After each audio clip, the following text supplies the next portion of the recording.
என் அன்பு சகோதர சகோதரிகளே, இந்த நாளில் இந்த 4th சாட்டர்டே இன்னைக்கு பரிசுத்த உபவாச ஜபம் உண்டு. எனவே இந்த நிகழ்ச்சியை பார்க்குற நீங்கள் எல்லாரும் அன்போடு கூட நம்முடைய விருகம்பாக்கம் பேர் சபா ஜப மையத்தில் நடக்கிற மீட்டிங்க்கு உங்களை அழைக்கிறேன். எல்லாரும் வாங்க, குடும்பமாக வாருங்க.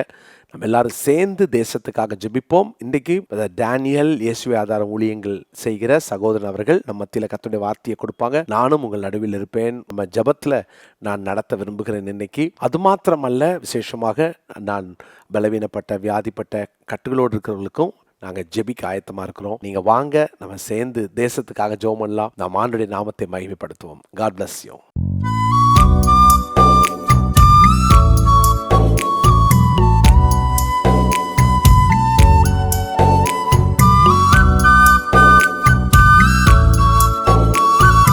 என் அன்பு சகோதர சகோதரிகளே, ஆண்டவராகிய இயேசு கிறிஸ்துவின் நாமத்தில் என் அன்பின் வாழ்த்துக்கள். இன்றைய முத்து மூலமாய் உங்களை சந்திப்பதில் மகிழ்ச்சி அடைகிறேன்.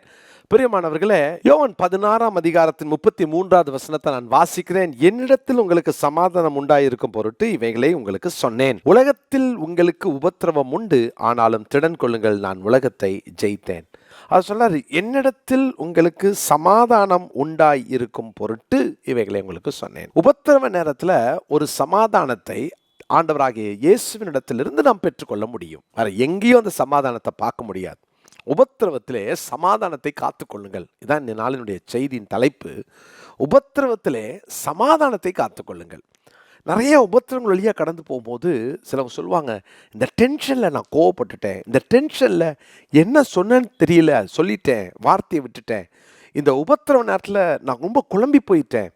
உபத்திரவ காலங்களிலே சமாதானத்தை காத்துக்கொள்ளுங்கள். பிரியமானவர்களே, உபத்திரவம் உண்டு, ஆனால் இந்த சமாதானத்தை தேவனிடத்திலிருந்து தான் பெற்றுக்கொள்ள முடியும்.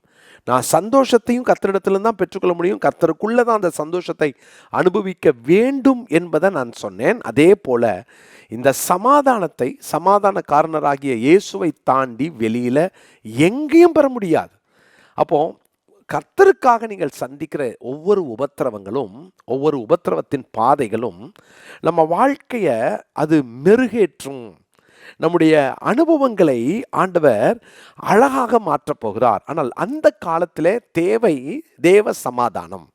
அருமையான கர்த்தருடைய பிள்ளைகளே, அந்த சமாதானத்தை அவரிடத்திலிருந்து பெற்றுக்கொள்வதற்காக ஆண்டவர் நமக்கு சில கிருபைகளை தருவாராக. உண்மையில சமாதானத்தை தொலைச்சிடவே கூடாது. உங்க சமாதானத்தை நீங்க எப்போதும் காத்துக்கொள்ளுங்க. யாருக்காகவும் எந்த சூழ்நிலைக்காகவும் உங்க சமாதானத்தை இழந்துடாதீங்க.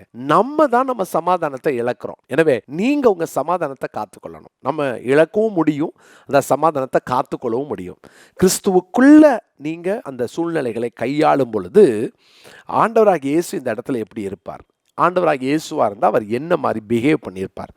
நான் இயேசுவா அப்படின்னு கேட்டால் நம்ம கிறிஸ்தவங்களே கிடையாது. கிறிஸ்துவை பிரதிபலிக்கிறது தான் கிறிஸ்தவ வாழ்க்கை. அப்படின்னா நம்ம அங்கே ஆண்டவராகிய இயேசு கிறிஸ்துவுக்குள்ளாக நம்மை காத்து கொள்ள அழைக்கப்படுகின்றோம். பிரியமானவர்களே, எனவே நம்ம தனிப்பட்ட வாழ்க்கையில் சமாதானத்தை காத்துக்கொள்வோம். ஒரு வசனத்தை கூட நான் உங்களுக்காக வாசிக்கிறேன்.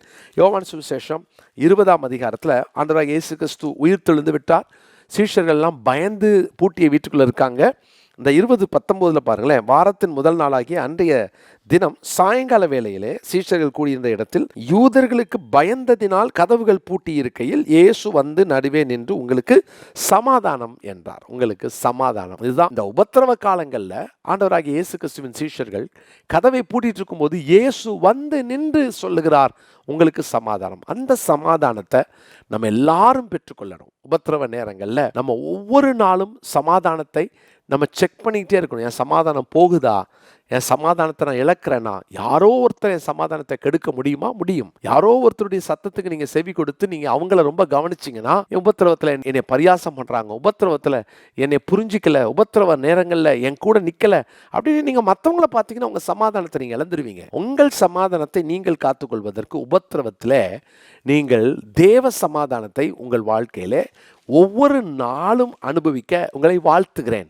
பிலிப்பியருக்கு எழுதின நிருபம் 4ஆம் அதிகாரம் 6வது வசனத்திலே, நீங்கள் ஒன்றுக்கும் கவலைப்படாமல் எல்லாவற்றையும் குறித்து உங்கள் விண்ணப்பங்களை ஸ்தோத்திரத்தோட கூடிய ஜபத்தினாலும் வேண்டுதலினாலும் தேவனுக்கு தெரியப்படுத்துங்கள். நம்முடைய உபத்திரவ நேரங்கள்ல, நெருக்க நேரங்கள்ல எதை குறித்தும் ஒரு பெரிய அதை கொண்டு போய் மனசுல வச்சு நீங்க திங்க் பண்ண ஆரம்பிச்சிட்டீங்க அப்படின்னா, அதுக்கு ஓவர் வெயிட்டேஜ் கொடுத்துட்டோம்னா நம்ம தானே நம்ம சமாதானத்தை இழந்துருவோம். எனவே உபத்திரவ நேரத்தில் உங்க சமாதானத்தை காத்துக்கொள்ளுங்கள். ஏன்னா எல்லா புத்திக்கும் மேலான, அதனால தான் இந்த 7ஆம் வசனத்தில் பாருங்களேன், அப்பொழுது எல்லா புத்திக்கும் மேலான தேவ சமாதானம். சின்ன விஷயத்த கூட அப்பா ஆண்டவரே அப்படின்னு அவர்கிட்ட போய் சொல்லிருங்களேன், அவர்கிட்ட எல்லாத்தையும் ஒப்படைச்சிருங்களேன், அவர்கிட்ட எல்லாத்தையும் கொட்டிருங்களேன். என்ன நடக்கும் தெரியுமா? எல்லா புத்திக்கும் மேலான தேவ சமாதானம் உங்கள் இருதயங்களையும் உங்கள் சிந்தைகளையும் கிறிஸ்து இயேசுவுக்குள்ளாக காத்துக்கொள்ளும். இப்போ நமக்குள்ள அந்த சமாதானம் ஆண்டவராக இயேசு கிறிஸ்துவுக்குள் தான் கிடைக்கும். அந்த சமாதானம் இருதயத்தையும் நிரப்பும், சிந்தையும் நிரப்பும். நீங்கள் ஒன்றுக்கும் கவலைப்படாமல் எல்லாவற்றையும் குறித்து, சின்ன சின்ன விஷயத்தை கூட ஆண்டவர்கிட்ட தெரியப்படுத்திருங்க, எல்லாவற்றையும் குறித்து. அப்போ உங்கள் விண்ணப்பங்களை ஸ்தோத்திரத்தோடு கூடிய ஜபத்தினாலும் வேண்டுதலினாலும் தேவனுக்கு தெரியப்படுத்துங்க. எல்லாத்தையும் அவர்கிட்ட சொல்லியாச்சுன்னா எல்லா புத்திக்கும் மேலான தேவ சமாதானம் நம் இருதயத்தையும் சிந்தையும் கிறிஸ்து இயேசுவுக்குள்ளாக காக்கும். அப்போ அந்த சமாதானத்தின் தேவன் நம்மளோடு இருப்பார். அந்த சமாதானம் நம்ம கூட நம்மளோட எப்பவுமே தங்கி இருக்கும். அதை தான் நீங்க கவனிச்சு பார்த்தீங்கன்னா 9வது வசனத்தை பாருங்களேன். நீங்கள் என்னிடத்தில் கற்றும் அடைந்தும் கேட்டும் கண்டும் இருக்கிறவைகள் எவைகளோ அவைகளையே செய்யுங்கள், அப்பொழுது சமாதானத்தின் தேவன் உங்களோடு இருப்பார். அப்போ ஜெயில இருந்து அப்போஸ்தலனாகிய பவுல் சொல்றாரு, எதுக்கும் கவலைப்படாதீங்க, நான் என்ன கற்றுக் கொடுத்தனோ அதை செய்யுங்க, சமாதானத்தின் தேவன் உங்களோடு இருப்பார். அப்போ உபத்திரவ காலகட்டங்களிலே சமாதானத்தை காத்துக்கொள்வோம். யாரும் உங்க சமாதானத்தை எடுக்கவோ திருடவோ இடம் கொடுக்காதீங்க.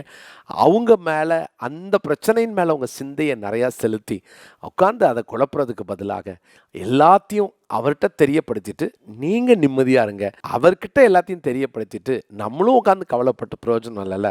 அவர்கிட்ட சொல்லிட்டு உபத்திரவத்திலே சமாதானத்தோடு கூட வாழ்வோம்.